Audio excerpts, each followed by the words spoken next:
Good morning, everybody. How are you? We hope that you guys are having a fantastic Friday and very close to a break. Exciting. You can see our agenda right here. We're going to give you some updates. We're going to do a breakout, which are always kind of my favorite, just a quick touch base with somebody else on this call. We're going to have a little bit about Journey to College. We're going to have the Missouri Department of Higher Education and Workforce Development. If you're like me, I just like to call them dude because it's so much easier. And it's just fun to say dude. That's why I think I should work there. I could just say dude all day. And then we're also going to have them talk not only about the Show Me FAFSA renewal, but a little bit about a state aid update, which I think all of you guys kind of see the news, but to kind of get that information firsthand from them is great. And then we'll have a little bit from MOCAN, which is a new program here in Missouri that we are excited to share some information with you guys about. And then My Scholarship Central is going to give you kind of an overview of that and how it can benefit your students. We'll have a little bit of announcements and resources. We will take a 5-minute break, but if you'd like to stay on with us from 11:20 to 12, Caitlin's been so nice to volunteer and give us kind of a walkthrough of Scholarship Central. And I will tell you what, our scholarship is on there, and so I think it can really benefit your students. And so if you have questions about it, it's a great time to get those answered. And I'm just going to chime in, and there's a new search tool on Scholarship Central, so even if you've used it in the past, there is something new to see, so a preview.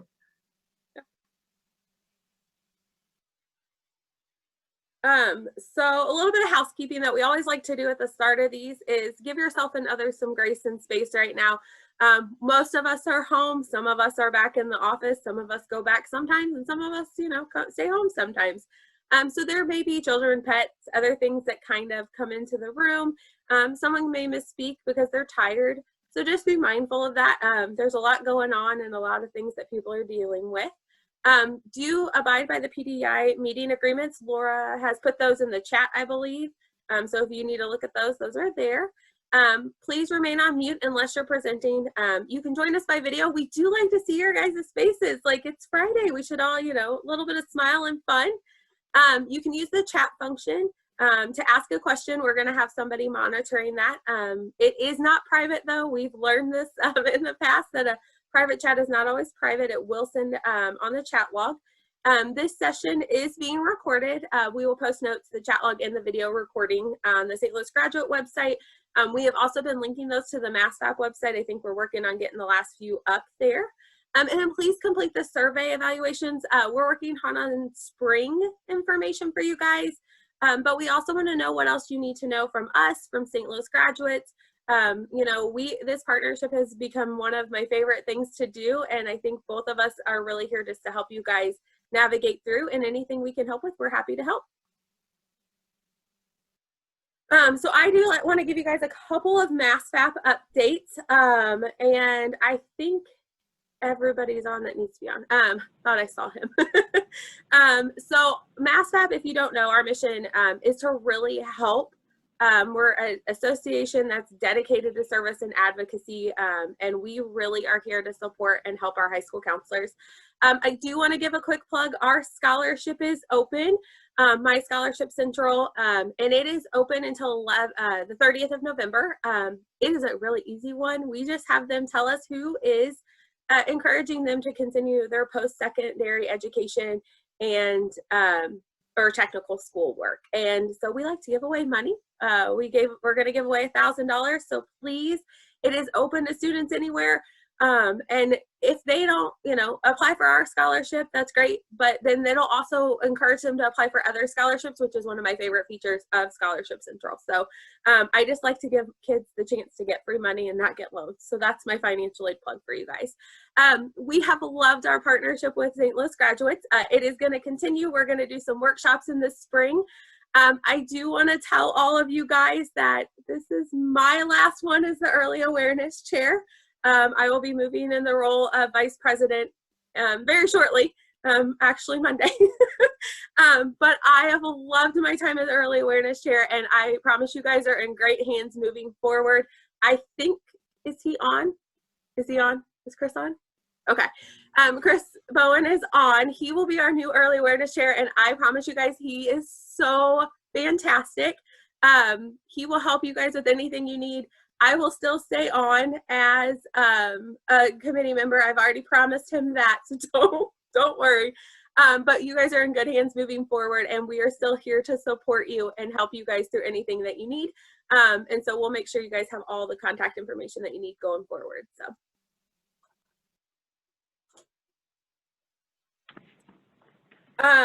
there are some upcoming workshops. You got it, Melissa? Can we hear you? No, well, you're doing a great job. I just wanted to make sure that I could talk, but yes, here are our upcoming workshops.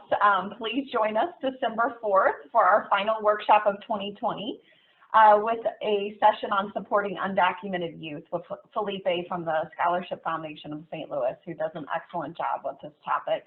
And we do have some spring 2021 workshops already in the works, and the workshops, topics, and registration will be announced very soon. We are going to jump right in here, and Lisa Wilson is going to start with some information on Journey to College. And so, Lisa, it's all you. Sorry, need to unmute myself. It's going to be one of those mornings. So, well, welcome everybody. And I'm just going to dive right in. I'm Lisa Wilson, the Outreach Services Coordinator with the Missouri Department of Higher Education and Workforce Development. And yeah, you can go ahead, next slide. We're going to talk a little bit about the Journey to College, which is sponsored by the Missouri Department of Higher Education, or as Kayla liked to call it, the DUDE. We work to increase college access and affordability to help Missouri students plan for their future. So increasing access to college is an important part of the Missouri's big goal to have 60% of working age adults hold a high quality certificate or degree by 2025. The next slide. Our Journey to College programs include Apply Missouri, FAFSA Frenzy, Decision Day, in addition to the publications and things that we offer that you've seen on the previous slide. But these programs help high school seniors to navigate the college process. And please note, when we're referring to college, we are referring to any post-secondary education training beyond high school. Some people, the parents think, okay, what do you mean by college? Well, that's what we are referring to. So today we're kind of just going to focus on the FAFSA Frenzy events because that's what's going on mostly now. Next slide, please. Do you know the FAFSA is primary form that's used for the federal, state, college financial assistance programs to determine a student's eligibility for grants, scholarships, loans, work-study programs. So it's an important part of their plan and their journey to college. So next slide. FAFSA Frenzy will help provide the free one-on-one assistance to help the students and families complete the free application for federal student aid. Although events are generally held in October through January, it's not too late to participate. And I would like to note, we usually consider those FAFSA Frenzy events through January 31st, only because the state aid deadline or priority deadline is February 1. So we really like to push that to get those students to get that FAFSA done prior to that. The events like these are open to all students and families, but they can be especially important for those students who do not know where to start or they lack internet access. Maybe they're just afraid to ask for help, and having this local event can give them a place to go and get the assistance they need. So these can be done on your own, or you can do them by partnering with another local high school, a college, or college access group. You may wish to hold your events on a specific date, open to the public, or even have them closed for your students and your families. You can even hold them over the course of several months. So whether you assist students in a group setting or through one-on-one appointments, they still can be included as part of your FAFSA Frenzy events. And students who participate in official FAFSA Frenzy events are eligible to apply for the Journey to College Book Scholarship through My Scholarship Central, which they'll talk about a little further or later. The next slide. It's an easy process to participate. We just ask that you register as a site coordinator. We provide a resource manual and a resource library for you to refer to when you need it. Recruit volunteers, seek them out. We ask that you promote the Journey to College scholarship entries, Scholarship Central. And then once your events are completed, we just ask that you return a survey and sign-in sheets with your students' names listed on that. Again, the purpose of the FAFSA Frenzy is to help your students file a FAFSA and begin that journey to college. And we want you to do what you can, and we encourage you to use the site coordinator resource manual and library, which they're found on our website. So next slide. Again, registration's easy. You just go to our website, www.ghewd.mo.gov. You'll click on the Register Now rotating feature that you see here, and this will take you to the Journey to College Programs page where you can find the link to register as well as other information about it. Next slide. The registration form just consists of questions asking mainly for your name, a site coordinator, contact information. We'll ask for the date, time, and location of your event, as well as if it's going to be virtual or in person. If you will have a co-coordinator, we're going to ask for their contact information as well, just for backup. Please note the form is used for all 3 programs, Apply Missouri, FAFSA Frenzy, Decision Day. We would love to have you in all 3, you know, for high school counselors. Your college access and your post-secondary institutions mainly are, you know, the FAFSA Frenzy events, but if you choose to just participate in 1 or 2, that's fine. You'll be asked about your participation. If you indicate no for like Apply Missouri, it's going to use skip logic to go on to the next program. But mainly that's all I have today, so I thank you. Please be sure to contact our office with any questions you may have, or if you'd like to discuss these programs further, we're available anytime you need any assistance. So that is all I have for you, ladies and gentlemen. All right, thanks. Thank you, Lisa. Now Kara has some information on the new Show Me FAFSA challenge, so we'll turn it over to Kara. Hello, everyone. My name is Kara Britsky. I'm the FAFSA Outreach Coordinator for DUDE, as we're saying now. We can go to the next slide. So the Show Me FAFSA Challenge is brand new this year. So some of you might have heard about it, and others of you may be hearing about this for the first time. And so what this is a statewide competition to focus on FAFSA filing for the class of 2021. So the premise is that the high schools in Missouri are going to compete against each other for prizes in categories that relate to FAFSA completion and FAFSA filing, like highest completion rate and a couple of other things. Next slide. So who is participating? So this competition is open to the public high schools in Missouri. We're automatically tracking FAFSA completion data for all of the public high schools in Missouri. And so they're already eligible, already entered into the competition. We've sorted the groups sorted the schools into groups by size, and we have a published list of those school groups on our website. We know that there are like population fluctuations throughout the year, and so this list that's there right now will be the groupings list throughout the whole year, regardless of those fluctuations, just for consistency. Next slide. Here are those groups. The groups are 0 to 500 students, 501 to 1,200 students, and then more than 1,200 students. And so these are by school size, not senior class size. So it is total high school population. And so if you know that your school is on that kind of edge, that 500 or 1,200 mark, I definitely encourage you to go check out our list to see which group your school is in, just so that you know throughout the competition. And also a note on the lower end, the 0 to 500, if your school has 5 or fewer seniors, the FAFSA completion data is masked on our website for data security purposes. So you'll see just an asterisk or like a star or a blank or a dash or something. And so if that applies to you, you can definitely reach out to me directly, and I can share those numbers with you and help you work on a solution so you can see them more consistently. Next slide. So there are 4 categories of award prizes, and so I'm going to go through those. And the first one is highest overall completion. So our challenge is running it started on October 1st when the FAFSA opened, and it closes on April 1st, which is the state aid deadline. So our first category is, again, highest overall completion. So on April 1st, whichever school in each group has the highest percentage is going to win in this category. And if we have a tie, we'll do a random drawing between those tied schools. Next slide. The second category is most improved completion. So again, on that April 1st day, the school with the greatest percentage increase from April 1st of 2020 to April 1st of 2021 will win in that category. And again, it's 1 winner per group, and then ties will be broken by a drawing. Next slide. A third category is the greatest percentage of lowest income students filed. So for this category, we are calculating that by the greatest percentage of the school's filers who are Pell eligible. And so again, a drawing will break a tie. Next slide. Our fourth category is one that is not being automatically tracked. So this is the one that requires input from you as the school. And it's really just designed to reward creativity in FAFSA outreach and kind of recognize what you are all doing to reach out to your students. Especially this year, I know that there's lots of creative solutions happening. So definitely just like write up what you're doing and send it in to us.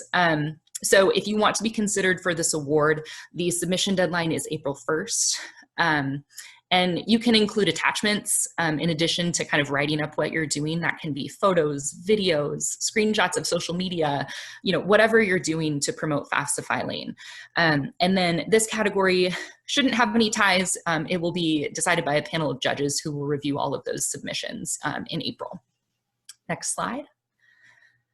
In addition to all of these categories, we're also doing a statewide drawing. So our goal for FAFSA filing for this class of 2021 is 60% completion statewide.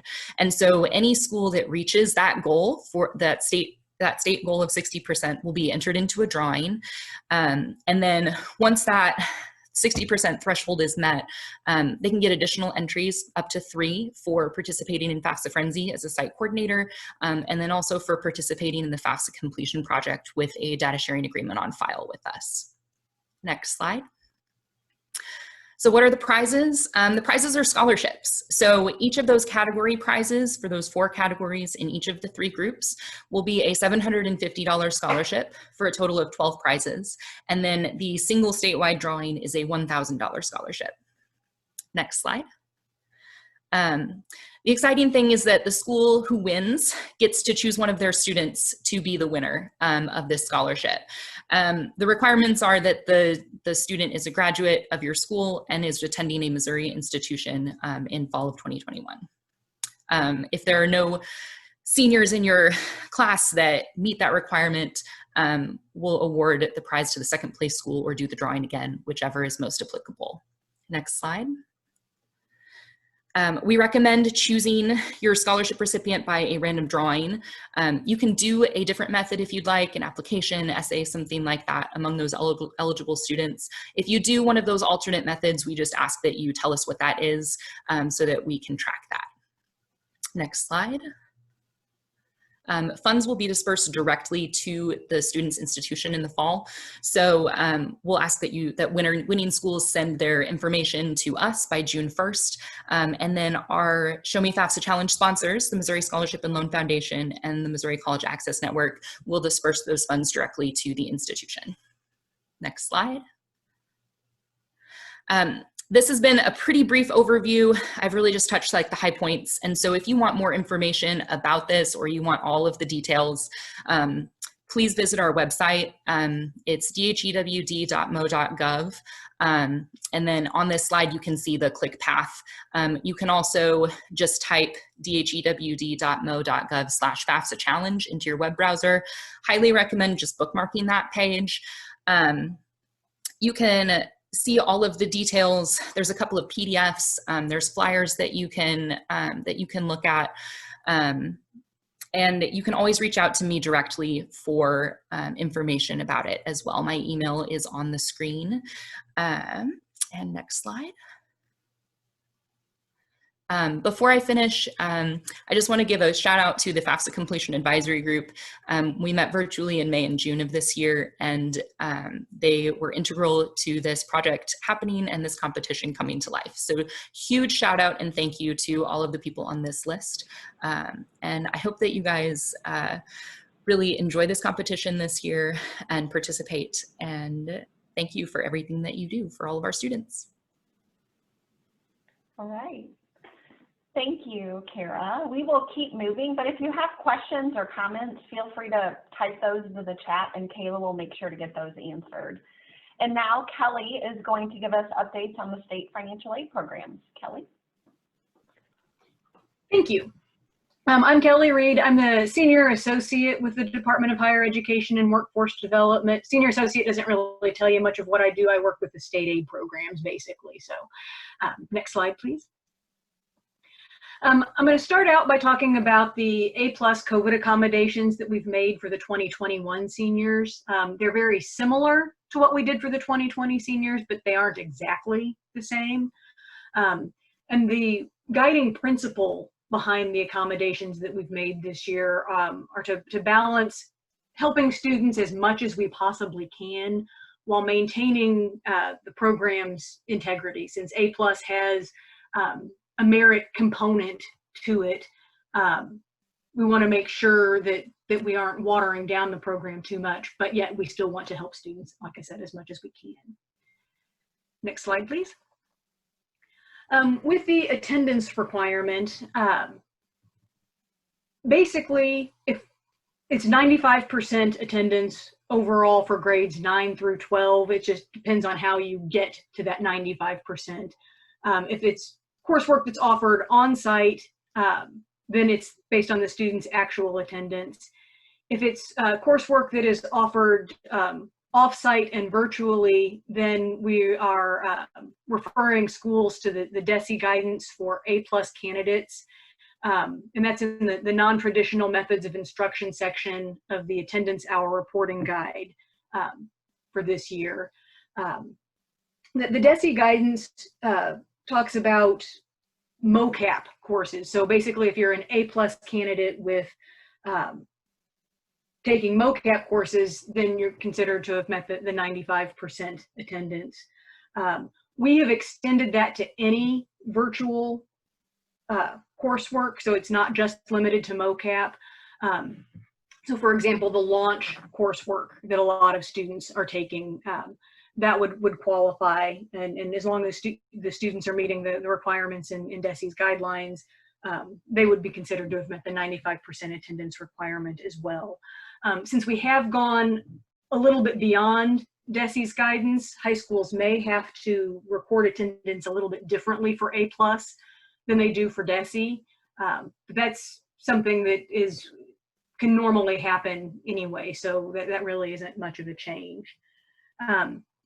Also with the attendance, we've allowed high schools to establish a policy that provides for a blanket appeal of attendance for students who are in identified categories that are affected by COVID-19.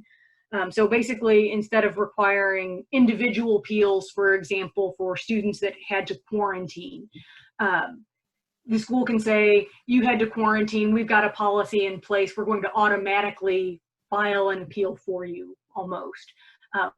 So that it's a blanket appeal for anyone in that particular category. Next slide, please.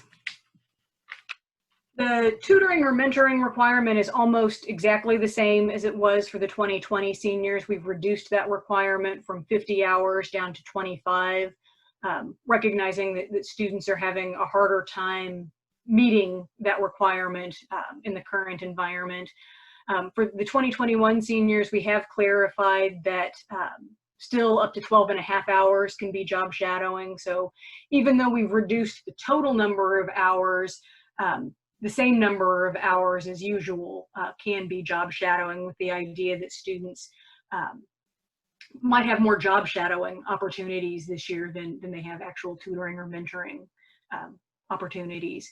We are encouraging high schools to be creative in how students can meet and what they allow for students to meet the tutoring or mentoring requirement. However, with the caveat that it should still be tutoring or mentoring related. You know, you can stretch, but try not to stretch too far so that you're still following the intent of the requirement, which is to provide students with a tutoring or mentoring experience. We have said that you can either say, we're going to allow you to meet this in special ways just during COVID, in which case the policy would be temporary, or you can make that a part of your permanent policy. And so if you've gotten creative, you may want to make those creative ways for meeting that requirement a permanent part of your A+ policy. There has always been and continues to be the opportunity for students who have exceptional circumstances to complete their tutoring or mentoring hours up to 6 months beyond high school graduation. That is still in place. That does have to be determined, however, on a case-by-case basis. So if you have students that are struggling to meet that and your school thinks that that's that particular student does have an exceptional circumstance, then you can allow them to extend how long they have to complete that up to 6 months beyond graduation. There was also some concern about mid-year graduates because schools are maybe graduating those students later than they normally would. And so whether those students would be eligible for A+ or not was kind of up in the air. So we have said that as long as the post-secondary institution allows the students to enroll, even though they have graduated late, they can still receive A+ in the spring. However, the post-secondary institution has to wait until the student has actually graduated and there is a stamped A+ transcript on file before the student can actually receive any of those funds. Next slide, please. There are a couple of areas where we did not provide accommodations for the A+ seniors for 2021. One of those is the Algebra 1 end of course exam. Students can still qualify if they have proficient or advanced on the higher level math end of course exam or meet the ACT math high school GPA combination. For the 2020 seniors, we waived that requirement because those students didn't have either the time or the access to achieve a qualifying ACT score in order to meet that alternative. But the 2021 seniors will have the opportunity to, if they can't qualify based on the EOC, to qualify based on the alternative. And that is also consistent with how we treat the students in private high schools who never have access to the Algebra 1 EOC and always have to qualify based on that alternative. The other area that we did not accommodate for the 21 seniors is the 2.5 GPA. So for the 2020 seniors, we had said if you have the 2.5 GPA at the end of fall, or if you go to pass fail, then we'll work with you on the GPA. Because in the spring, everyone was basically caught flat-footed and they were totally unprepared for the shift to alternative learning. And so students were struggling to meet that 2.5 GPA. Whereas for the 2021 seniors, everyone, even though it's still not an ideal situation, everyone was at least prepared for it going into this year. And again, to maintain the integrity of the program, we decided to not make any accommodations related to the 2.5 GPA. Next slide, please. The last thing that I would mention is Bright Flight Awards. For this year, they've kind of gone up and down. How much money we've had to spend has gone up and down. So going into this year, we thought we were going to have about $18.1 million, and based on that, we had estimated awards at $3,000. Then in July, with COVID and budgetary issues, the governor restricted $6.4 million of that, at which point we had to pivot and set awards at $1,800. So basically, students would receive $900 each semester.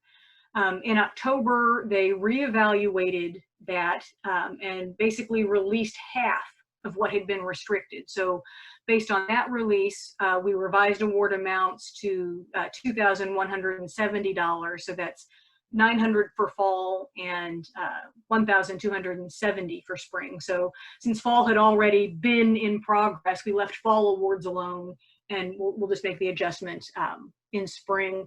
We are also looking at the possibility of a supplemental appropriation. We've requested that for this year in order to bring the spring awards at least up to $1,500 so that students can get as much money as they possibly can in the current budget situation. And I didn't have my contact information. My email address is Kelly, Kelli, .reed, REED, at dhewd.mo.gov. Actually, I'll just put it in the chat. And that way, that will save time and you guys can stay on schedule. Kelly, we do have a couple questions for you real quick. One is, our district will probably be all virtual until the end of the year. What do students need to do for the EOC? So I'm not sure what, I mean, for the EOC, they either have to take the EOC and qualify with a score of proficient or advanced, or meet one of the alternatives. And then the other question is, so those Bright Flight amounts are for current college freshmen, not the class of 2021. That is correct. We're still working on the budget for the students for the 2021 seniors, for the 21-22 academic year.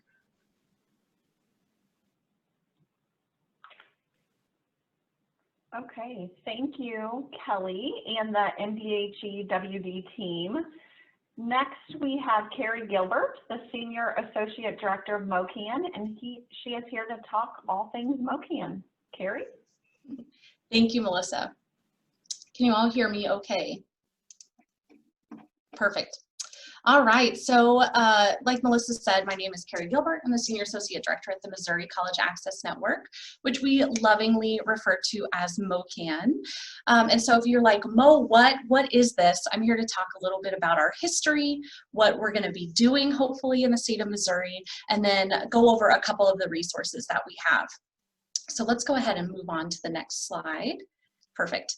So while MOCAN had launched in August, so only like 3 months ago, and we have been hard at work, the idea and the thought of MOCAN started much earlier. Almost 2 years ago is when that first planning committee kind of convened to really hash out what a Missouri College Access Network would look like. The state college access network protocol and system has been in place in multiple different states around the country. And so kind of looking at that model and seeing what MOCAN could do in Missouri, all these almost 20 organizations came together, these giant, beautiful minds, and really talked about what MOCAN would do in the state. And we were incredibly lucky to have intense collaboration with the National College Attainment Network, NCAN, and that has actually continued on into this year even. So while MOCAN might be new to you, the idea has been floating around the state for quite a while. So all of this work that this planning committee put together, it all kind of culminated in our mission, which is going to be on the next slide here. So here's our mission. You'll notice that access is absolutely in there, right? But we also are looking at that awareness and that preparation, so that those 2 steps before, and then completion and attainment. So it's really kind of to and through college, and we want to make sure that that is increasing for Missouri students, especially the underrepresented and underserved. So along with our mission, we have some core beliefs that we want to make sure that we share as well, and those are listed on the next slide. So whenever we say college, we don't just mean a bachelor's or an associate's degree. We are really talking about associate's, bachelor's, a certificate, an industry recognized credential, whatever that post-secondary education is that is going to elevate Missouri students. And we also know that every student's path to college is not the same. And so we know that success in college and career begins at K-12, but it can be achieved at any point. And so that is one of those tenets that we keep very close. And post-secondary education is a public good. We know what post-secondary education does in communities. We know that those with post-secondary education, they have healthier communities. They contribute more to the economy. They participate more in our democracy. So there are so many fabulous things that happen whenever students meet that milestone. And it's not just individual, there are ripple effects in the community, and then of course in the family for generations. And we're gonna move on to the next slide and go a little bit over our vision. So how are we going to do this? We have a really fabulous mission. How are we going to live that out in what we do? So we're going to advocate. Advocating is completely, is fabulous and can really make change. If you haven't already, I definitely also want to put a plug in here for the St. Louis Graduates Degrees with Less Debt video series, and that 3rd episode, Policy for the People. Going in and seeing how student advocacy and advocacy of professionals can make systems change is incredibly invigorating, and it's something that MOCAN is going to for sure want to continue and take up that mantle. We're going to be coordinating all these different resources and organizations, but really leveraging the best possible partnerships. So who are the organizations that are going to elevate each other, and what is missing at one maybe because of lack of resources or what have you, and what can another bring to the table. So really kind of getting everything together so Missouri is leading the charge in all of these college access areas. We really want to identify that pertinent data and conduct relevant research. So we all know the importance of data and how that can inform our advocacy and also our policies and how we approach different problems and so on and so forth. So identifying that data, conducting that research is going to be really important, and we're hoping that MOCAN is going to be able to spearhead a lot of that for all of you. And then fostering that collective voice. So we do not want to have any type of information desert anywhere in Missouri. We want to make sure that every student and family, every access advisor and guidance counselor has access to that same information so that no one is kind of left out to navigate this, the college landscape on their own without any type of resources. And so if we can move to the next slide. So why MOCAN? Why am I here? Why should you care? All of that kind of stuff. So MOCAN, we have a focus on Missouri students, every single Missouri student throughout the state. And we are big believers in our favorite 3 C words, so collaboration, convening, and conveying. So even before this kind of like COVID landscape, so many organizations were kind of tasked with doing more with less. And so MOCAN is hoping to come in and fill some of those gaps so we aren't having service interruptions to our Missouri students. We're still able to collaborate and bring those really fabulous ideas to the top and make a huge difference in Missouri students' lives. And MOCAN will always have an equity lens on everything that we do. So whether that is looking at rural attainment versus non-rural attainment, if it is looking at race, if it is looking at gender, we are going to always have that lens there to make sure that the things that we are advocating for, the policies we are pushing, and the relevant data and research also fall in line with that. So really, we are here to reduce those barriers, those inequities, disparities, all of that for Missouri students, but also we are here to support everyone on this call. So all of you that work with students, you assist those families, you are the rock stars, and we want to be here to support you in any way that we possibly can. And so let's go ahead and move on to the next slide here.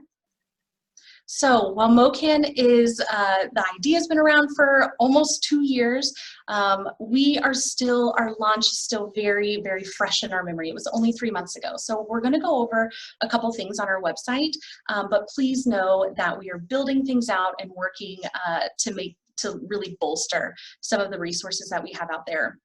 So our website is mocollegeaccess.org. I'm just going to go over a couple things. So whenever you come to our homepage, you're going to see this first little box, and it's going to say students, professionals. So what are you looking for? And you can go ahead and click on one of those and go to those resources. If you ever navigate away from this page, you're like, oh my gosh, where's my box? Our resources are going to be up on that very top menu as well. So you can always navigate to them from there. So if we were to click on students, which we'll go ahead and move to the next slide here. So this is what the student page looks like. You're going to see these 5 tiles, and we are going to go through each of these quickly to kind of highlight the different resources that are there. You're going to notice these 5 tiles are going to move up to the corner of your screen, and so you can follow along to see which page we are on. Awesome. So let's go ahead and go to that first one. So scholarship resources, you'll see two of our very favorites. So Dude and My Scholarship Central right up top. This is a page we are absolutely going to be building out further and really working to get some really cool things on there and some new things. We're hoping to have some institutional lists of scholarships and that sort of thing to really try to make sure that no one is missing out. No Missouri student is missing out on the opportunities that are there. So if we go on to financial resources information, so this is going to have kind of that background on financial aid type items, right? So grants, scholarships, loans, work study, a little bit about savings even. And at the bottom of this page, we have put a link to our friends at Journey to College as well for all of their awesome resources. We have links to some different calculators, so net price calculators, comparing financial aid packages, all of that kind of stuff. We have some links to some free calculators for that. And we also have a link to the College Navigator, where students can look at a school and see graduation rate, how much debt are they graduating with, what is their percent Pell, so on and so forth, and they can compare a couple schools too. So that scorecard is going to be really important if you also are helping students kind of navigate their choices. So if we move on over to resources by region, on the left, you are going to see what that page looks like without clicking anything, right? So if you look to the right, that right image there, this is what happens whenever you hover over a particular area, so a particular region. You're going to see those cities that have an institution of higher education. Those are going to pop up, and then it's going to list all the counties that we're including in that region. If you click that region, you're going to notice on the right, a menu is going to open. And so right here we have careers, jobs, and internships. And those are links to organizations within the central region or that serve the central region and that have to do with careers, jobs, and internships. While this screenshot just has that, there are a lot more there. So we have a section for grants, scholarships, and savings. All the institutions of higher education that are in that area are listed. We have K-12, so what are the organizations that are helping with that awareness and that preparation? We have higher education organizations, so who's helping with that access and that completion and attainment? And you can click those at any time and be sent straight to that organization. In addition to having this available online, we also have a downloadable and printable resource guide. So you'll see that there is a link. So this resource guide would be fabulous to download and maybe put in an email to a student and send as an attachment or what have you for them to peruse. You can also print some off. Now the entire resource guide is about 60 pages, but just like this online section, it's going to be split up by region. So you can just print out the resources that are available in your region and you can have some of those copies available. So that is our resources page split out by our region. So let's go and take a look at our glossary. So the glossary is going to have all the words that we could think of that have to do with college access, so and any type of admissions, just campus words, you know, what is a bursar's office? How's that different than a cashier's office? Is it different? What have you? So kind of having those words there. Just like having that resource guide available for offline, we also have that glossary available to just be downloaded, printed, attached to student emails, whatever you may see fit, we have that available there. And let's go check out that last little page here, that other helpful information.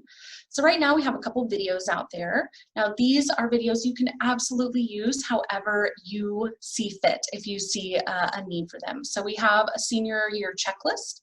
We also, you may notice, have that available as a paper copy that again can be downloaded and shared with students. And then we also have tips from a recent college grad about going online and how we kind of navigated that change.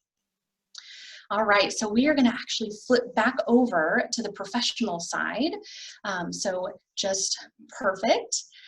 So this professional side, you may notice, looks similar, and you're going to see two tiles that are the same, right? That glossary and that resources by region tile. Those lead to the same places that we just saw. It's just a different way to get to them. You will notice 3 new tiles. So advocacy, toolkits, and training. So toolkits, we are working, we have 2 that are almost completed, and we're going to be putting those out on the web very soon, and we're very excited about that. Advocacy should be starting up soon once that legislative session gets back in progress in Jefferson City. And then of course, once the lame duck session ends in DC, we'll be starting those conversations and building those relationships with our legislators. And then training, we're looking to do a couple short little webinars in the upcoming year. So please stay tuned to MOCAN, and we are incredibly excited about where we're going to be going.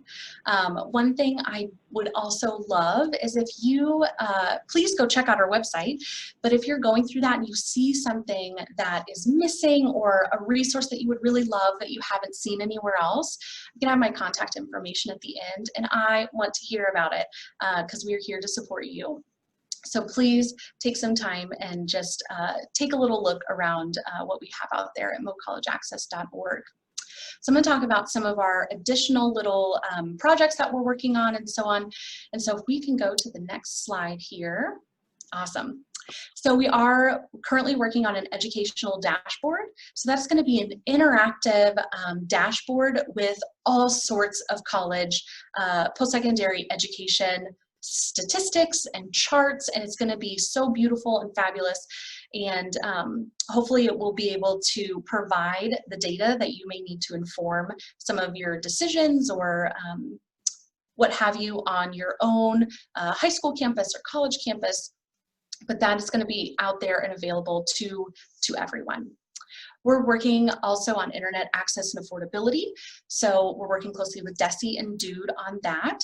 I think we all know so many of the struggles that students and families are facing and professionals kind of as we are navigating this COVID-19 landscape and doing so many things online. So we're working to ensure that students are able to connect and get that education that they need. And then we're working with the absolutely fabulous team at My Scholarship Central to make sure that MOCAN is doing whatever we can to promote this awesome resource that I know Caitlin is going to talk about to all Missouri students, make sure that it's getting out there and working on that. So I don't want to take too much more time. I don't want to eat into Caitlin talking about My Scholarship Central. So the next slide just has my contact information. Please feel free to send me an email if you want to talk about what resources you may like, if you want to talk about a need you may have, or if you just want to chat about college access, I would love to do that. You also see our website here and then all of our socials. So I want to go ahead and turn it back over to Melissa or Caitlin, and thank you for listening about MOCAN. Thanks, Carrie. It's really awesome to see MOCAN take shape. So we will turn it right over to Caitlin to talk about some exciting changes with My Scholarship Central. Caitlin? Good morning, everyone. It's so good to see you and be with you. I'm really excited to share what's going on with My Scholarship Central this year. Next slide, please. So for those of you who are not familiar, My Scholarship Central is an incredible resource that we have here in Missouri. It's very unique, and it is completely driven by the desire to help more students get more money for college. So we are a collaborative, free scholarship search and application website. We are not a business. We are an organization, a fund that is striving to help students get that aid for college. So we are supported by 3 different scholarship foundations, and they have all of their applications on our site, as well as scholarships from 45 different community organizations. And My Scholarship Central is the convener and the supporter in that. So I don't award any money. I don't have any money to give. I help organizations who have scholarships give out their money. So it truly is a collaboration and a way for students to find both scholarships, grants, and interest-free loans for college. And it is for students all across Missouri. We also have some opportunities for students in Southern Illinois.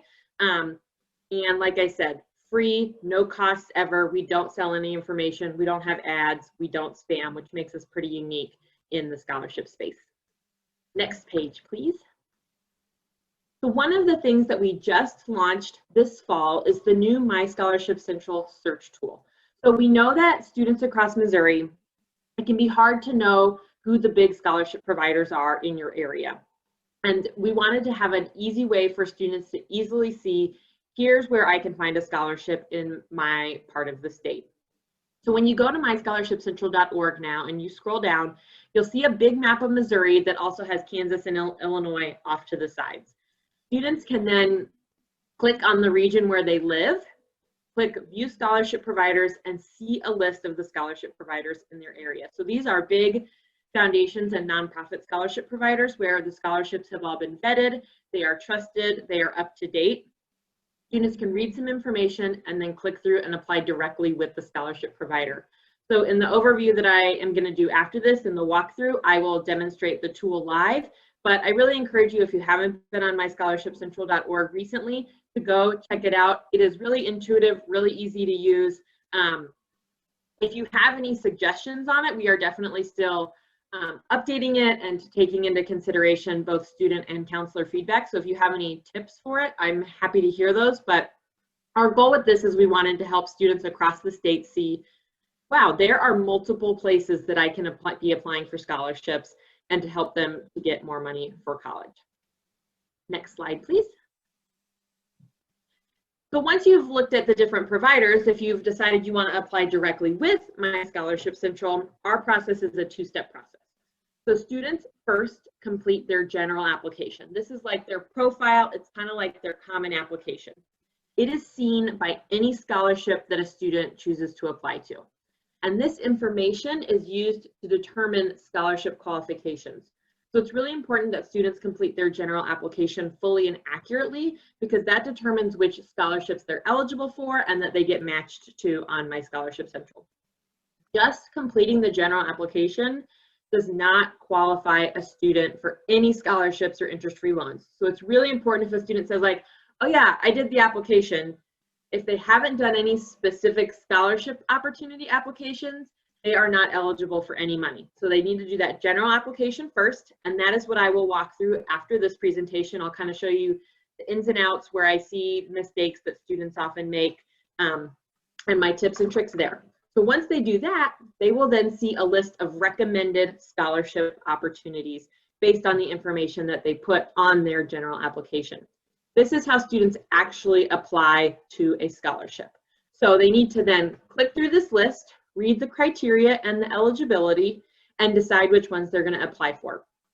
Most of the scholarships on their recommended list will qualify for. Some, there may be additional qualifications or requirements that we don't ask about on the general application, so a student may end up not qualifying for it or deciding that it's not the best fit for them and they want to spend their time elsewhere. But this is where students are applying for actual scholarships. So these applications vary. Each scholarship provider decides what information that they need to gather for a student, but this is where a student's going to answer essay questions about their leadership experiences, their experiences outside of school, community service. These are the individualized questions that each scholarship provider sets. And deadlines vary for these. So scholarship providers who are a part of My Scholarship Central still own their scholarship process. So they're deciding what their scholarship application looks like, what the requirements are, and what their timeline and deadlines are. So right now we have about 8 scholarships open. By January, there will be about 100 scholarships open. And those deadlines after January will vary anywhere from March to July. So there are tons of opportunities coming. I know as students get on now, they may say there's that much on there right now, which is true, but that's because everybody's getting set up for this new cycle. Next slide, please. So some updates for this year. Our one question that I've received is, what are scholarships doing about ACT and SAT requirements? And each scholarship can set their own requirements. And so what I'm doing is I help organizations get set up is just reminding them, students are really having trouble taking the SAT or SAT this year. So we want to look at that requirement. Do you have a minimum test score? Can we change that? Can we add a different requirement? Can we do a GPA? Can we do something else so that students can still qualify? A lot of scholarships also use ACT or SAT in the review process. So as scholarships begin to close and we're setting up those review rubrics for scholarship providers, we will again work with them and say, can we reduce the percentage that ACT counts? Can we remove it altogether? Are there other areas that we can look at? We don't want students to not be considered for scholarships because they physically cannot take the ACT. So I'm doing what I can with scholarship providers to make sure that that's not going to be a barrier for students. Like I just mentioned, start dates vary scholarship to scholarship. So if a student is looking at the website and saying like, well, all these deadlines have passed, why is there nothing open? We keep everything from last year on the site so people can see what types of scholarships we'll have. And as we update them, you'll be able to see the new start and end dates. So tell students not to be discouraged if they get on right now and there's not much there. There is more coming. They just have to be patient. One thing we do have this year is our software provider added a texting feature. So on their general application, they have the opportunity to opt in to receive texts from My Scholarship Central. And again, I promise we do not abuse the texting feature. We send texts usually to remind students of important deadlines or to try to reach them when they have been awarded a scholarship. So often if we can't reach a student via email, or if we've sent an important email, we'll send a text along with that to encourage them to check their email so that they can receive their scholarship award. So as you're working with students, if you can encourage them to both opt in on the general application and then respond to an opt-in text message, that would be great. And then it's really important for students, if they complete their general application this fall, that when they get their first semester grades, so whether that's all of first semester or first and second quarter, they go in January back to their general application and upload that transcript that includes their fall 2020 grades. We have multiple scholarship providers on our site who will not consider a student's application if that transcript is not updated.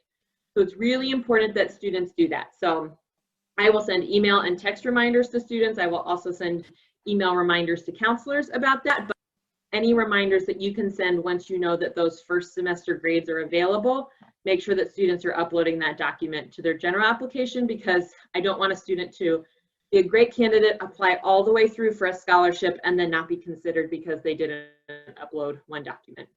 And like our friends at Dude mentioned, they do have the Journey to College book scholarship on My Scholarship Central. It is in a different place this year than in the past, and in a different place than many other scholarships. So on My Scholarship Central, students see that Opportunities tab. And if they go to the Opportunities tab, they'll want to click Grant. And then the Journey to College book scholarship will be under that Grant tab. It will not show up in a student's recommended opportunities list. The Journey to College book scholarship doesn't require the general application, so that's why it's in a separate place. So if students are looking for that, they need to go to Opportunities Grant, or I can send you the direct link. Dude has the direct link. I put it in the chat earlier, but that's where it is. It's in a slightly different place. But that is a no essay scholarship. You just have to go to FAFSA Frenzy and make your account on the state aid portal and be planning to go to school in Missouri. And they give out a number of these scholarships. So that's a really good one for students to apply for if they are interested. Next slide, please. So again, I can take questions on My Scholarship Central, and I will do this run through an overview in a few minutes here after we wrap up, but here's all my contact information, email, phone, and social media. I'm really trying to up the social media game this year with more posts that are hopefully helpful. I also do send emails to counselors once or twice a month, counselors, advisors, anybody who's working with students, with updates from My Scholarship Central. And if you're not on that list, please send me an email and I would be happy to add that.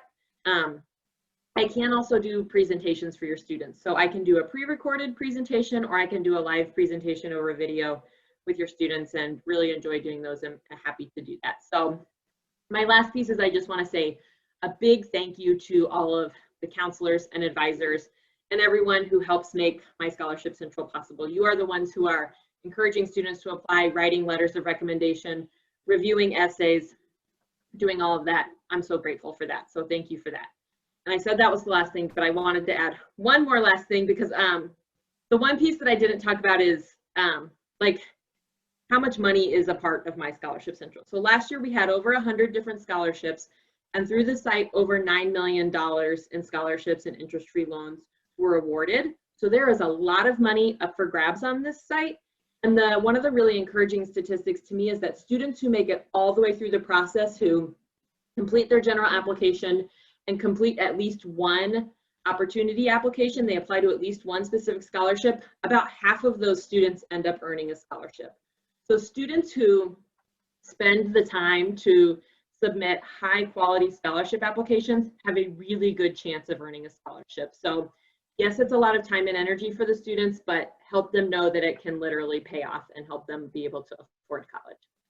So I will see some of you in a few minutes as we do the walkthrough. Thanks, everyone. Caitlin, we do have one question for you. Once the general application is completed, will students get a notification when scholarships are available or open to start applying?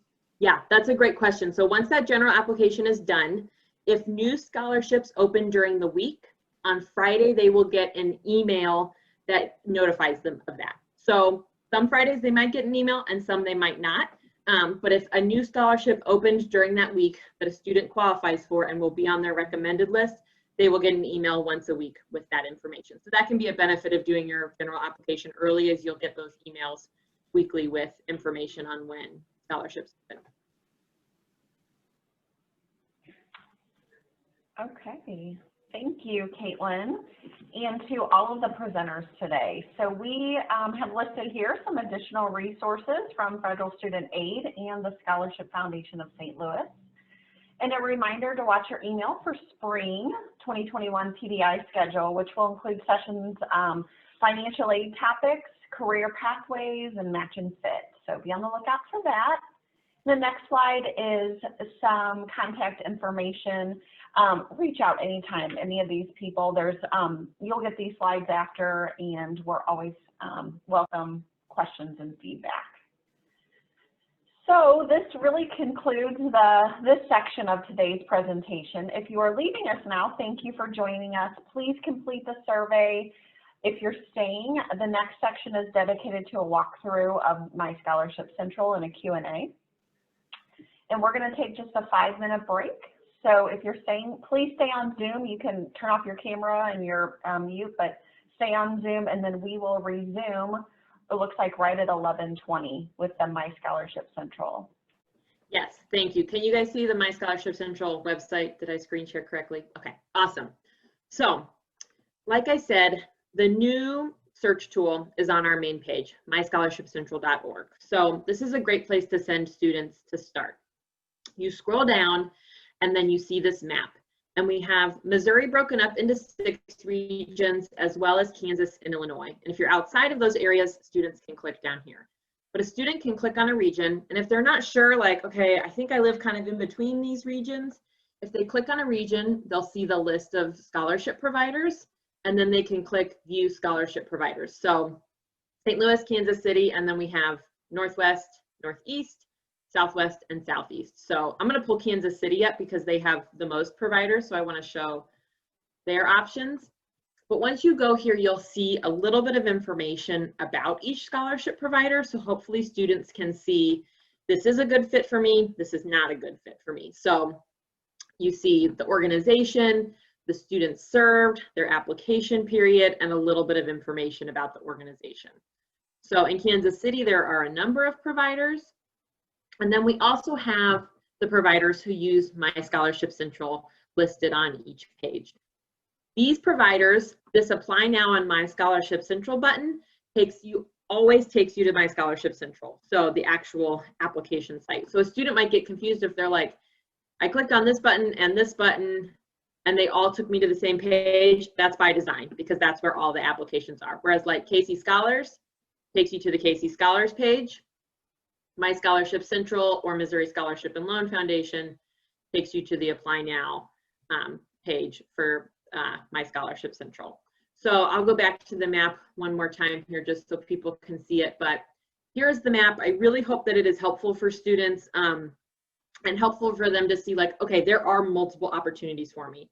And we purposely did not have this map go to the specific scholarship opportunity level. So like students will not see a list of scholarships on that page, because I think that can be so overwhelming, where they might see 100+ scholarships all on one page. This is going to take them to the provider who can then share that information.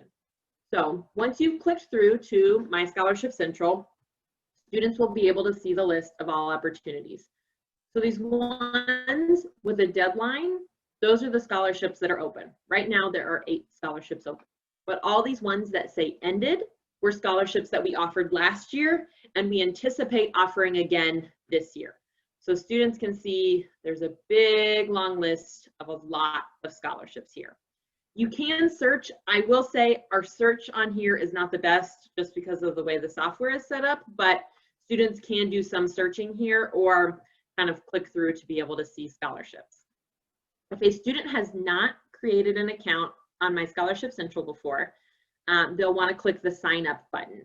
And so they'll put their email. I really recommend that students not use their high school email if possible, because if they get a renewable scholarship or if they want to use the site in the future, they are going to lose access to that high school email sometimes more quickly than they realize. So if they have a different email they can use, I really recommend that they use it there. Here is the password information. The password criteria is a lot.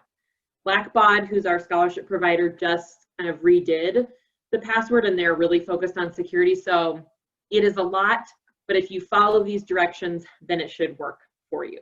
So once you've done that and you click sign up, the student will get an email to the address used with a confirmation link that they have to click to confirm their account. They won't be able to access their account until they do that. So once they've done that, they'll be able to sign in. If you're having any trouble signing in, you can click that trouble signing in link, and then the student can enter their email, or you can enter your email, and then you'll get either the invitation link, a reset password. It'll show you what to do here. You've got your options there.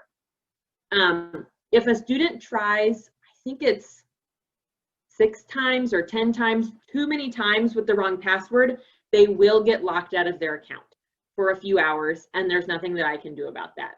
So it's a good reminder to students, like, don't wait until 5 p.m. the day a scholarship is due, because if you get locked out, I physically cannot do anything to help you.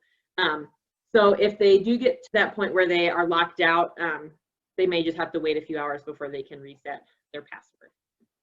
But I am going to go ahead and sign in, and please put any questions in the chat, and I'm happy to answer those as we go through.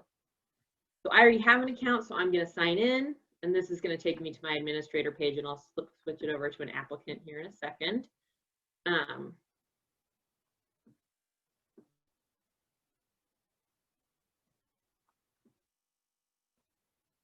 So I'm now going to be signed in as an applicant. And like I said, the first thing that students need to do is complete their general application.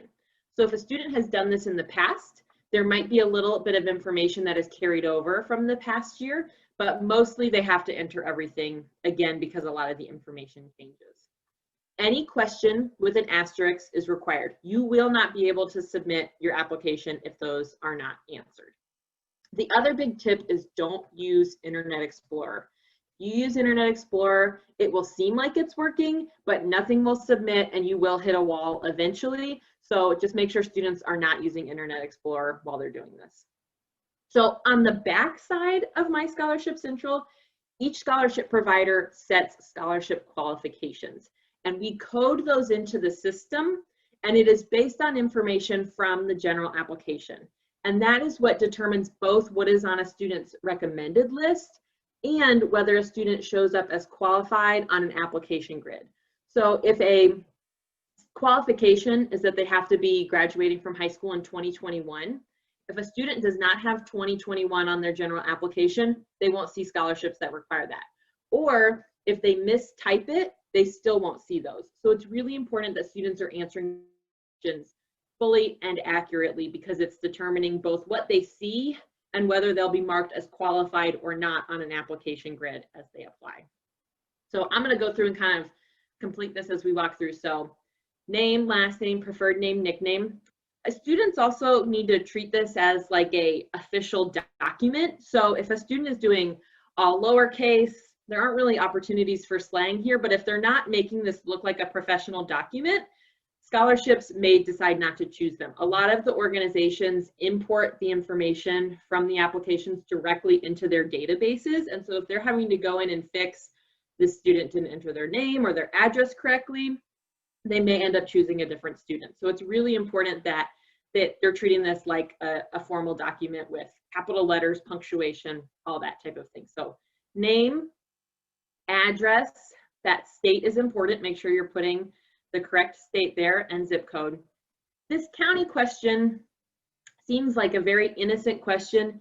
It is one of the most important questions on the general application because a lot of these scholarships have county requirements and county qualifications. And a lot of students pull it up and select a Dare County and move on. I will say we don't have a ton of opportunities for a Dare County. We're working on increasing that. But if you don't live in a Dare County, you could be missing out on a lot of opportunities. So it's really important. There are a lot of counties listed. I know it can be a lot to scroll through, but students need to scroll through and find their county. So we have all the counties in Missouri. We have some counties in Illinois and some counties in Kansas. If they've double checked and their county is not listed, then they need to select other county not listed. And if they don't know their county, they can click this link and it will download a document where they can look and see. Or what I spend a lot of time doing is I type the zip code and then county, just a quick Google search, and that'll pop up where your county is. So it's important that students put that county in correctly. And for St. Louis area people, sometimes students get confused if they're St. Louis City or St. Louis County. So make sure that they are entering that correctly as well. The next are the phone number and the texting questions. So this first question is telephone number. Students can put cell phone, home phone number. They just have to have a telephone number entered. They can enter the same number for both telephone and mobile. That's fine. If they want to put a cell phone in both of those, that's totally fine. For may we text you, they need to, if they want to be part of our texting program, they need to answer yes. And then it says right down here, if you select yes, you'll receive an opt-in text message from this number that you must reply yes to. If they don't reply yes to that opt-in text, they won't actually get text from our system. So if students are interested in that, then they have to follow this two-step process for the texting. Okay, moving down, an alternate email address that is checked regularly. So if students want to add an extra email here, this would be used if a scholarship provider is trying to reach a student and has not been successful with their account email with a phone number, then we can also try that email as well. Date of birth with the formatting information there. We then have a gender question. This is not a required question, but we do have some scholarships that have gender as a qualification. We particularly have a number of scholarships for female students. So if a student wants to be considered and see those scholarships on their recommended list, they need to answer this question. This is a question where you can answer multiple times, so you can select as many as you want. And again, it is optional. So if a student does not want to answer this, they don't have to. But if they want to see the female-only scholarships, then it is important that they answer that question. Marital status, another one that's not required, but is helpful for a number of the scholarship providers. We then get down to high school name. Again, this is a big, long list. Lots of schools in Missouri, some schools in Illinois and Kansas. We do also have HiSET, we have homeschool, we have GED. So we do have some of those other non-traditional options as options, but they're in alphabetical order, so have students search to find their high school. If their high school is not there, they can scroll all the way down and select other, and then enter their high school information there, the name, the city, and state of their high school. If you entered your high school in this question, you don't need to answer if you selected other. A lot of students answer that, but they don't need to do that. But that's there. High school graduation year, this needs to be 4 digits, 2021 if they're graduating this year. One thing I do see sometimes, and I don't know the best solution to this, is if a student is graduating early, like they're graduating in December, they will put 2020 as their graduation year. which is true, but they would still be eligible for class of 2021 scholarships. So I think I would recommend that they still put that their high school graduation general year is 2021. Or if you have students who that's the case, you can have them contact me and we can figure out how to do that. But I do see that every now and then. Students can then select any preparatory programs which they've participated in. So these are college access programs that many of you work at, and they can select this. And these are qualifications for some scholarships. And then they're also helpful, so I can help these programs kind of see which of their students are using the system. So this is a required question. So if a student has not participated in any of these, then they'll want to click none of the above. The next are our testing questions. So you'll notice these are not required, but students can enter their composite ACT score or their total SAT score here. Just needs to be a whole number. Again, not required, but if a student does have a score, it is helpful for them to answer that question right there, because if there is a scholarship that does continue to require it, they'll need that information there. The GPA question is required. Oh, I see a question. Hold on. Let me pull the chat up.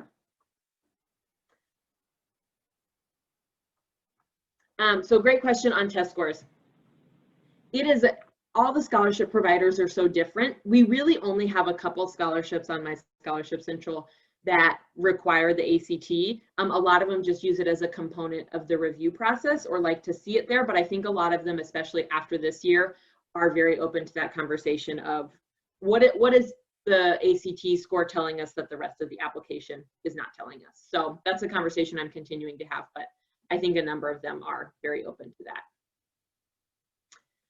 Cumulative high school GPA. This can be weighted or unweighted. Whatever a student is most used to using, they'll need to enter this year. So you can use a decimal, so maybe they have a 3.7, just enter that there. If you're working with students who were HiSET or GED or who graduated high school a long time ago and don't know their high school GPA, they can enter 9.9 and then they can explain right here what's going on. So it could be, I graduated high school 15 years ago. I don't have a high school GPA because I did a different program and I got my HiSET. Whatever their situation is, they can answer that there. So if you're working with students who are currently in college, they have the opportunity here to answer that question. And we do have a lot of scholarships on My Scholarship Central for current college students. So we have more for high school students because that's where our scholarship providers tend to focus, is high school seniors, but we do have a lot for current college students. So here is a big long list of colleges. Again, not every college in the country, but there's a couple hundred here on this list. Alphabetical order, so it's got all the schools in Missouri plus the other most common schools that we see students using on this application. If they don't see their school, they can select other and enter that there. If a student is currently in college, they want to enter their college GPA here. And we do sometimes will have high school students who have taken college credit classes enter their GPA here for their college credit classes, and that's okay to do too. One of the stickiest questions is here. This is the transcript question. So this is really just a simple file upload. So students need to click add a new file and then choose their file. It can be a Word document, it can be a PDF. The most important thing is that the file name only has words or numbers. So like if it has a period in it, the system won't accept it. I think if it has a dash, I'm not sure if the system will accept it. Parentheses. So if you can just keep file names as simple as possible, student first name, last name, first initial, last name, but if you throw that period in there, the student will not accept the system will not accept that document. So this file description is alternate. You don't have to do this, but I can say like Caitlin's transcript, and I'm going to hit update here. So you can see right here, it's a little hard to see, but there's my transcript example PDF. A big question we get a lot on Scholarship Central is, can you remove old documents? Our software does not have that ability to remove an old transcript. So if a student uploads their transcript now, but then they need to go on and upload their new transcript in January, they'll go in to edit their general application and choose a file, and then it'll be available on this drop-down list. And you just want to make sure your most current one is the one that's selected when you submit. So once we submit, I'll kind of show you how to double check that. But students are often ask me, can you take my old transcript off so I can add my new one? You just need to add the new one and make sure that it's selected as a part of your general application.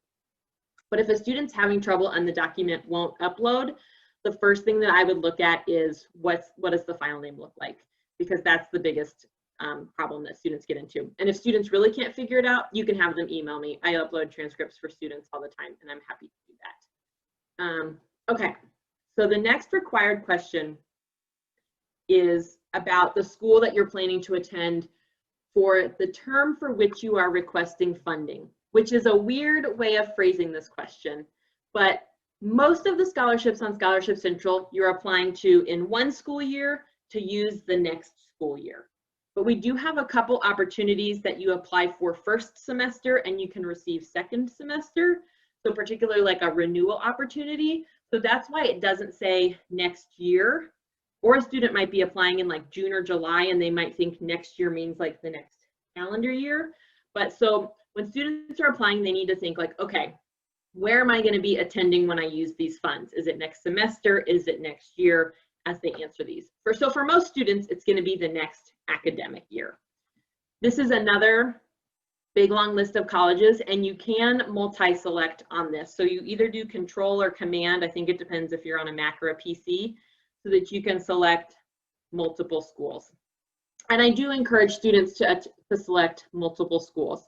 And if a student has any chance of going to a college in Missouri, make sure they include that on this list, because as you saw today, there's a number of scholarships that are for students who are going to college in Missouri, and we want to make sure that they see those based on their list. Students can also come in and change this at any time. So maybe they add some schools, maybe they decide not to apply, or they get rejected from some schools. They can always come in and change that. And again, there's an other option down at the bottom, and then students can add additional schools here in this. And that's very common. We see that a lot because we don't have every single school on the list. So again, this is what will your classification be when you're using this scholarship money? Will you be a freshman, sophomore, junior? And these are all in terms of like being in college. So they need to select there. They then need to select the degree that they are pursuing. So associates, a certificate, nursing, bachelor's, master's, doctorate, undecided, or unknown. I do, if a student is pretty sure that they're leaning one way or the other, like I'm really leaning 2-year or I'm really leaning 4-year, if they can put one of those, that is helpful. We usually include undecided or unknown on those qualifications to catch those students, but I want to make sure they're seeing as many opportunities as possible. We then have a major drop down. So again, another big long alphabetical list. It is not a perfect list. It does not have every single major, but our hope is that it has a major that is close enough for every student. So I really encourage students to look through here and see, is there something that's close? So maybe it doesn't have their exact major, but it has something close enough. So we do have a number of different types of engineering, as well as just engineering all. So if they want to do a really specific type of engineering, engineering all can be a good one to select for that. But again, lots of options on this list. And this one is only a single select. They can only select one. So if they want to indicate that they're doing multiple majors, they could select one, but then indicate here on this other about their other information. But I think air traffic control is a good major for today. I'm going to pick that. They can enter that on the other line right there. But we do have some scholarships that use major as a qualifier. So that's an important one to make sure they're at least getting close to what they're thinking about. And I do think we have undecided. I'm double checking. Yeah, undecided or unknown is an option, but ideally they have some idea of what they want to select as their major. We are almost done. We're getting there. So then they have their anticipated college graduation date. So if a student is planning to attend community college, you can assume 2 to 3 years after they matriculate, they will graduate. If they're planning to go to a 4-year university, 4, 5, 6 years down the line, they will graduate. So students just need to put their best estimate here. This is really important for current college students. So if a student is a junior and using our site, they're going to have a much better idea of when they're going to graduate. But for the high school students, they probably just need to add either 2 or 3 years or 4 or 5 years to their high school graduation for that number. So I'll say May 2025. And then students need to say if they're going to be full-time or part-time. So we, like most colleges, we define full-time as 12 or more credit hours per semester. Part-time is below that. So if they are going to do part-time, they need to enter how many hours they are taking there. This next question may seem a little bit odd, but it is here because we have scholarships from all of these organizations on My Scholarship Central. So this is a required question that students need to see that your parents or legal guardian or your grandparents work at any of the following. Because if a student clicks on any of these, they will see those scholarships. And these can be some of the best scholarships to apply for because the applicant pool is usually pretty small. So students have a really good chance of earning these scholarships. So make sure that students review this carefully so they know if one of their parents works there so they can answer that. Next, we have a question about race and ethnicity. This is another optional question. Students do not have to answer this question, and they can select more than one. We do have a number of scholarships that use race and ethnicity as a qualifier. So if a student chooses not to answer this, they may not see those scholarships. They may still be able to go find them and apply for them. But if a student wants to be able to qualify for scholarships that use race or ethnicity as a qualifier, then I really recommend answering this question. So this is another one where you can click multiple options if you would like. But again, a student does not have to, and there's also a do not wish to specify option and some other race, ethnicity, or origin. And like I said, they can select multiple options. Okay, references. So you all get to see the other side of references, but on the general application, students can get a head start on their references. So about 75% of the scholarships on My Scholarship Central use a common letter of recommendation, which means if you write this common letter for a student, they can use it on multiple opportunities. We do have some scholarships that have a specific letter of recommendation that asks different questions. So a student might send you 2 different requests, and that's why. But when a student adds a reference, they're adding the person's name and email. And when they hit finish and submit, you are going to get an automated email from the system to complete the reference for that student. There are no deadlines on My Scholarship Central references because the references can be used across scholarships. So because of that, when I was writing letters of recommendation, I would always ask students, like, what's the deadline? And sometimes they had an answer and sometimes they didn't. But you may want to check in and say, when's your earliest deadline? When do you need this done by? Because one scholarship might be due in February, one might not be due till June. So that's why there's no specific deadline. But students can use your letter across multiple opportunities, which is hopefully saving you time and saving them time as well. But name and email, whenever I talk to students, I always remind them, talk to your reference first, because they are going to get an email as soon as you submit this. So if you're like, oh, I bet they'd write me a letter as they're typing it in right here, you may hear from My Scholarship Central before you hear from the student. So just to give you a heads up on that, I do always remind students of that, but sometimes they follow through on that and sometimes they don't. But that's how references work. And then finally, just a quick optional question on where did you hear about My Scholarship Central, which is really just for us to be able to track how we're reaching students. And then there is a signature question where students are saying, what I've answered is true, and My Scholarship Central has permission to look at my information and share this information. So students just need to type in a signature there. So say a student did not have their transcript while they're working on their application. They will not be able to submit, so they could click save and keep editing. But we're going to click finish and submit and see if I did everything correctly.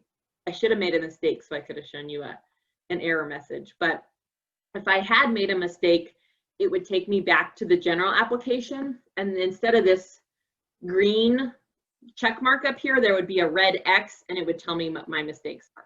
But because I did my general application correctly, I now get to see the other recommended opportunities. So right now, this is what I would qualify for. So based on the answers, these are my options. So I can click through and I can read about the scholarship, see the eligibility criteria, the deadline, I can see the questions. And then if I decide, yeah, I'm a good fit for the scholarship, I click apply and then I start that application. So that is that recommended list. So students can always find that if they go to opportunities recommended, and they can see these are the ones that, based on their general application, that they have the best chance of qualifying for. Students can see the full hours list, but that's like that list that I showed you at the very beginning. This is everything in my Scholarship Central, which I think for most students is going to be really overwhelming. And they will not qualify for most of them. So you want to make sure that they're starting with that recommended list. I can show you, so this grant tab is where the Journey to College Book Scholarship is. So these two are very specific scholarships for students from specific high schools, so most students don't need to worry about that. But the Journey to College Book Scholarship is right here. Super easy to apply to right there. And then this external list, external opportunities are scholarships that we have found that do not have their application on my Scholarship Central, but may still be of interest to student users of Scholarship Central. So there's a big list here that we try to keep up to date throughout the year where students can find other scholarships to apply to. So this is a great place for students to, if they've run out of opportunities, if they are not finding a lot of opportunities, that they can find information on the external tab. The last piece I'll go back and show. So if I go over to my applications, this is kind of my dashboard. So my general application is submitted. If I need to go in and make a change, I click update. So I'll do that so I can show you the transcript piece. So I scroll down, so let's say I needed to go in and update my transcript. So right now, Caitlin's transcript that I updated 2 minutes ago is my current transcript. If I needed to add a new file, I would do the same thing I did last time, and then I could go back into my general application and make sure that the correct one was selected. So I want this one, not the one that I uploaded 2 months ago. And then you just always have to make sure you click update your application for that to go through. But this dashboard kind of shows students where they are and what's going on. So they can see applications that are in progress. So I don't have any applications in progress, but if I had some drafted ones, they would be here. I can see my submitted here. I can see when I've been awarded. I would see any messages that I have from the system. But this is a really helpful page for students to be able to see what's going on with their applications. That is, I think, all I have to show you all right now. I am happy to take any questions through chat or through live, or if you want me to show you anything else. The one thing, and this is, I just keep saying it over and over again, but the one thing is making sure students complete that general application correctly. I did not realize how important that was when I was working directly with students until I started working on the back end of my Scholarship Central. It really is make or break for students if they are putting in location information incorrectly or high school graduation year. Easy things, like sometimes you'll see high school graduation year as 2201, or they just enter the wrong information just as an accident. And then they might look at their list and be like, I don't qualify for anything. Why aren't there any scholarships on my list? So making sure that they do that general application correctly is one of the best things that you can do to help them. If you have any questions, I am here. Caitlin, this is Melissa. On that opportunities page under like when they're open until, there's so many that are ended. Mm-hmm. If we start to open them up, or is there any way it can say coming soon or opening on a certain date, or how does that, I just wonder, because it does, there's just so many that are ended. I wonder if there's other statuses that can go there. Yeah, and that I would have to ask Blackbaud, because like the one way we could do it is to go in and edit like last year's opportunity and enter that information. But I don't, like, it would be nice if instead of ended, it said opening soon or data from last year. I did add this note at the top that says most scholarships will open in January. So hopefully students see that. But yeah, I've gotten a lot of emails that are from students who are really discouraged, who are like, how do I apply for this, or why isn't anything open? And it's just because it's all from last year as we're updating this year. It's safe to say, like, the people that I talk to, I'm kind of telling them to start January 1st. Is most of them open January 1? Yep, absolutely. Okay. That's when students will see a lot. Would you recommend, oh, sorry, Caitlin, but would you recommend that they go ahead and do the general application and then come back January 1? That way it's not so overwhelming? Yeah, so it's up to them. We do have 4 opportunities that close before January 1st. Okay. So they would miss out on those opportunities if they wait until then. But if they do it now, they just need to remember, don't be discouraged if you don't see a lot of scholarships, and update your transcript. And Ellen is sending a good reminder that about that transcript reminder. That is another one where we have a couple providers who, after deadline day, they go through and they figure out who has the correct transcript and who doesn't. And if you do not have a correct transcript, you're off the list. And that is so sad, because you could be a fantastic applicant, but if you don't have that correct transcript uploaded, then they have so many applicants and only a specific number of scholarships, they can't consider you. But we do have some providers, and I do this as much as I can as well, where if a student applies early, we can, like, I go and check applications and kind of make sure that things are looking good. But if you're applying the day the scholarship is due, we don't have time to do that. And that's not, and the student wouldn't have time to make the correction in that situation. So if students are doing things early, we will often kind of check and make sure things are looking good. A great question about doing this virtual walkthrough directly with high school seniors and parents. I'm happy to do that. In the past, I would like go and do these in person, but this year I can do them virtually. So I can kind of do like a Scholarship Central basics. I can do this walkthrough. I can do kind of an office hours. If you email me, we can definitely set something up. I'll put my email in the chat. But I am happy to present and support in any way that I can.